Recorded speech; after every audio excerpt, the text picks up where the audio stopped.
Solid waste management is an essential part of environmental management.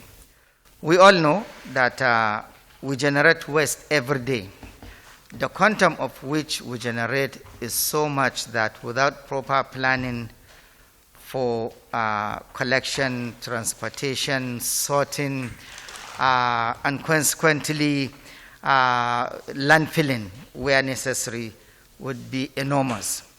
But thank God, today we are dealing with a concept that is called circular economy.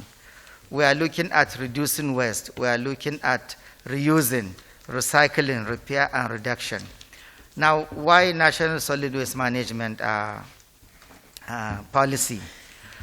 Because it will provide a framework for a comprehensive, integrated solid waste management in which the federal, the state, local government, MDAs, institutions, NGOs will all be part of this. This is something that needs a coordinated effort and will provide, among other things, one, good quality environment, which will mean healthier people, will provide jobs because we will have this waste is no longer waste, it's now resources. We consider it a resource because you can reuse, you can recycle, you can do all that.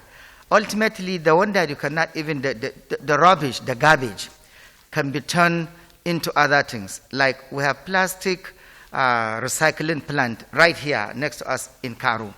What we do with that, we take these plastics, whether it's pure water, leather, where is the bottles, whatever it is, as long as it's plastic, we take it to that plant. It's washed, it's run through the system, it's melted and turned into pellets. This pellet can be used to produce interlocks, briquette, and so many other things. So it's no longer waste, but rather a resource. So that is why we need this comprehensive solid waste management plan, which the federal government has graciously, the Federal Executive Council has approved. Now, what is left is to have the implementation.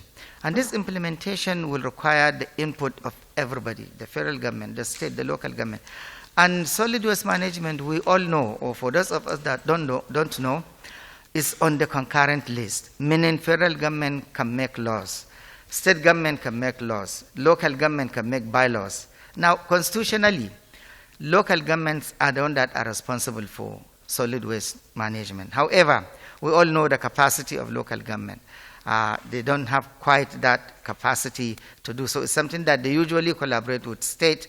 The federal government will provide the framework and all the support necessary to undertake this management that is comprehensive. It was put together by UNIDO and the Federal Ministry of Environment.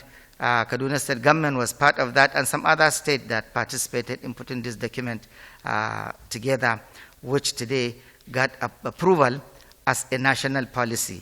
Under that, you have categorization of different waste, whether it's hospital waste, whether it's electronic waste, whether it's just conventional waste, commercial.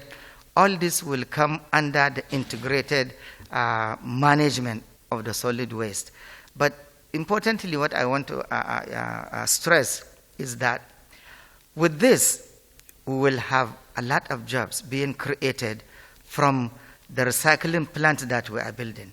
We'll also be inviting the private sector to come and invest in this, like the ones that we have built and handed over to the community. We have built one, I just mentioned, in Karu. There is one in Kogi, Lokoja. There is one in Boko, Benue. There is one in Kwara. There's another one, two of them in Kwara actually. We have a metal scrap recycling plant in Rivers, that's in Port Harcourt. All of these are sources of creating what? Wealth, from waste to wealth, and sources of jobs. So not only it will provide the environmental quality, but also the economic improvement and the livelihood of the people. We have another one in Anambra State. We have in Ekiti, in Adamawa. There are so many of this that the Federal Ministry of Education, of Environment, is building and handing over, and at the same time collaborating, the state and private sector, to operate this way. So very soon you will see probably state competing to get waste from different sources, because it's no longer a menace if managed properly, but rather a resource that can create employment, can create wealth, and so many other things, and provide good livelihood and good quality environment. Thank you.